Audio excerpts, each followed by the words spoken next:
Dans cette vidéo, il est question du président américain William Howard Taft. Je vais t'expliquer comment il est devenu président et ce qu'il a accompli.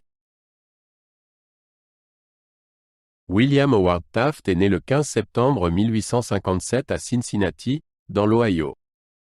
Il a grandi dans une famille bien éduquée. Son père était un avocat éminent et ancien secrétaire à la guerre. Taft a fréquenté l'université de Yale, où il a obtenu son diplôme en 1878. Après ses études, il a étudié le droit à l'université de Cincinnati et est devenu avocat. Ses expériences de jeunesse ont façonné ses opinions sur le gouvernement et le service public. Avant de devenir président, Taft a occupé plusieurs postes politiques importants. Il a été juge de district des États-Unis pour le district nord de l'Ohio, puis procureur général des États-Unis. Taft a été nommé gouverneur général des Philippines de 1901 à 1903, où il a travaillé à l'amélioration des infrastructures et de l'éducation. Il a également été secrétaire à la guerre sous le président Theodore Roosevelt. Son expérience politique et ses relations l'ont aidé à obtenir la présidence en 1909. William Howard Taft a été investi en tant que 27e président des États-Unis le 4 mars 1909. Il a pris ses fonctions après Theodore Roosevelt, qui était un ami proche et un mentor. Taft visait à poursuivre les politiques progressistes de Roosevelt, mais avec une approche différente. Sa présidence a commencé avec de grands espoirs de réforme et de progrès. Cependant, il a rapidement été confronté à des défis au sein de son propre parti. Taft a poursuivi les efforts de lutte contre les trusts initiés par Roosevelt. Il croyait en la nécessité de réglementer les grandes entreprises pour garantir une concurrence équitable. Sous son administration, le gouvernement a intenté des poursuites contre plusieurs grandes entreprises, dont Standard Oil et American Tobacco. L'administration Taft a réussi à dissoudre plus de trusts que celle de Roosevelt, lui valant une réputation de fervent défenseur des lois antitrust. Cependant, son approche agressive de la lutte contre les trusts a créé des tensions avec certains membres du Parti républicain. Un des principaux défis durant la présidence de Taft était la question des tarifs.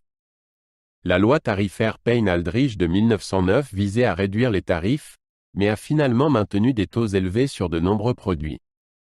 Cela a irrité les républicains progressistes qui souhaitaient des réductions tarifaires plus significatives. Taft a soutenu le tarif, croyant qu'il protégerait les industries américaines. La controverse sur les tarifs a contribué aux divisions au sein du Parti républicain et a affaibli le soutien à Taft. La politique étrangère de Taft était connue sous le nom de « diplomatie du dollar ».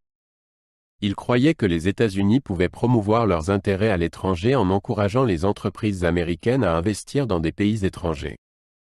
Taft a soutenu les investissements en Amérique latine et en Asie pour renforcer les liens économiques.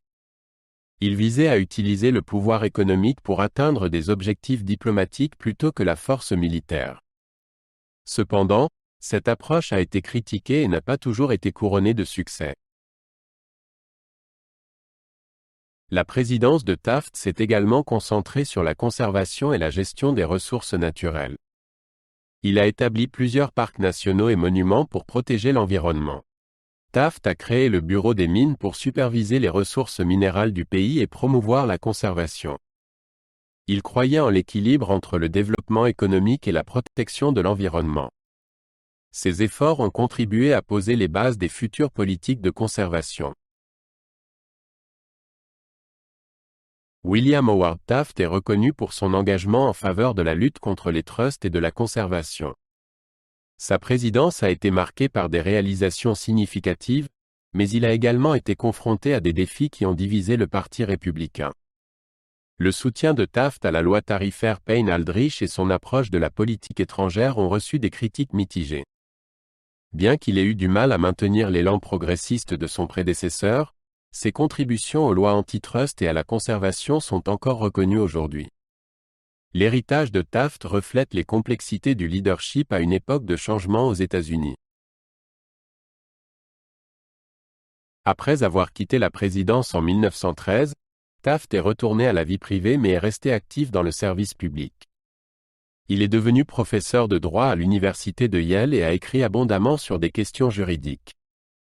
En 1921, il a été nommé juge en chef des États-Unis, devenant ainsi la seule personne à avoir occupé à la fois le poste de président et celui de juge en chef. Taft était déterminé à promouvoir l'état de droit et à améliorer le système judiciaire. Il est décédé le 8 mars 1930, laissant derrière lui un héritage significatif dans l'histoire américaine.